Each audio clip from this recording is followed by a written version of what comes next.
টাঙ্গাইলে ভালোবাসার এক নিদর্শন স্থাপনকারী আরেক জুটি লামিসা ও সোহাগ। বাবার অর্থ সম্পদ ভুলে গিয়ে নিজের পছন্দের মানুষটিকে যখন আপন করে নিয়ে পরপর 4 বার বাবার ঘর ছেড়ে ভালোবাসার মানুষটির কুঁড়ে ঘরে আসলেন, তখনই রাস্তায় বাধা হয়ে দাঁড়ায় অহংকারী পিতা আবু সাইদ নোমান। মামলা থেকে শুরু করে এমন কোনো কাজ তিনি বাদ রাখেননি।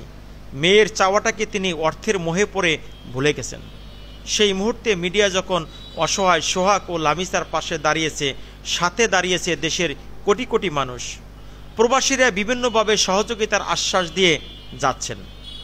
বিনা পয়সায় আইনি সহায়তা দেওয়ার জন্য হাইকোর্ট ও সুপ্রিম কোর্টের একাধিক আইনজীবী সহ পাশে দাঁড়িয়েছে মানবাধিকার অধিকার বাস্তবায়ন ফাউন্ডেশন।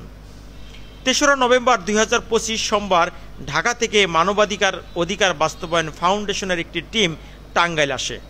প্রথমে টাঙ্গাইল সদর থানার ডিউটিরত অফিসারের সাথে সাক্ষাৎ করে তারা ছুটে যায় টাঙ্গাইল সদর উপজেলার করুটিয়া ইউনিয়নের কুমুল্লি নামদার গ্রামে সোহাগের পরিবারের কাছে। সেখানে কথা বলেন স্থানীয় লোকজন ও সোহাগের বাবা মায়ের সাথে। এক পর্যায়ে কথা বলেন লামিসার সাথেও।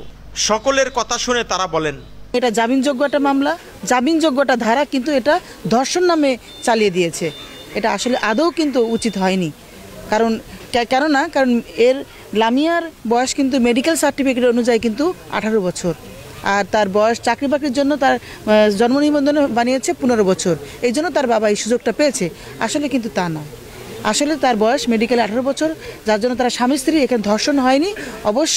অবশ্যই আমি বলছি যেটা, যে হাইকোর্ট থেকে অবশ্যই দ্রুত বের হয়ে যাবে। আমাদের মনে হলো যে আমরা সবাই তো মানুষ, তাই না? আর যেহেতু আমরা মানবাধিকার কর্মী, তো এই পরিবারের সাথে যে অন্যায়টা হচ্ছে, বিশেষ করে লামিসা, ও তো আসলে আমাদেরই বোন, তাই না?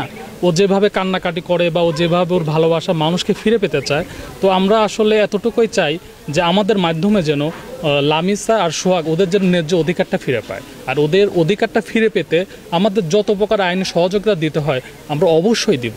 আপনারা আমাদের প্রতি আস্থা রাখেন।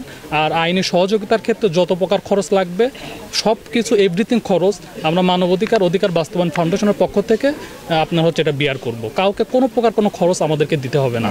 তারা আমার শুধু কষ্ট দেখে আমার কথা শুনে তারা আমার কাছে আগে আসছে, এটাই আমার কাছে অনেক। তাদের সবাইকে ধন্যবাদ, শুধু তাদেরকে না, আপনাদের সবাইকে ধন্যবাদ, এলাকাবাসী সবাইকে আমার ধন্যবাদ। এই বাংলাদেশে যেন সোহাগের মতো কেউ নিরীহ লোক কোনো হয়রানিমূলক জেল না খাটে, এবং প্রতিটা বাবা মার কাছে যেন তার সন্তান নিরাপদে থাকতে পারে, এই মিথ্যা আইনের যত ফাঁক ফুকর আছে সব যেন বন্ধ করা হয়। মেয়ে বাবা পয়সা লইয়ে এই সোহাগের এরকম জেল হাজত খাটাতেছে, নাহলে মেয়ে যে জায়গায় বারবার আইয়া পড়তেছে, এই সোহাগের তো কোনো দোষ না। সোহাগের প্রতি আমাদের খুব নজর আছে, যেন অতি তাড়াতাড়ি বাড়ি আসে।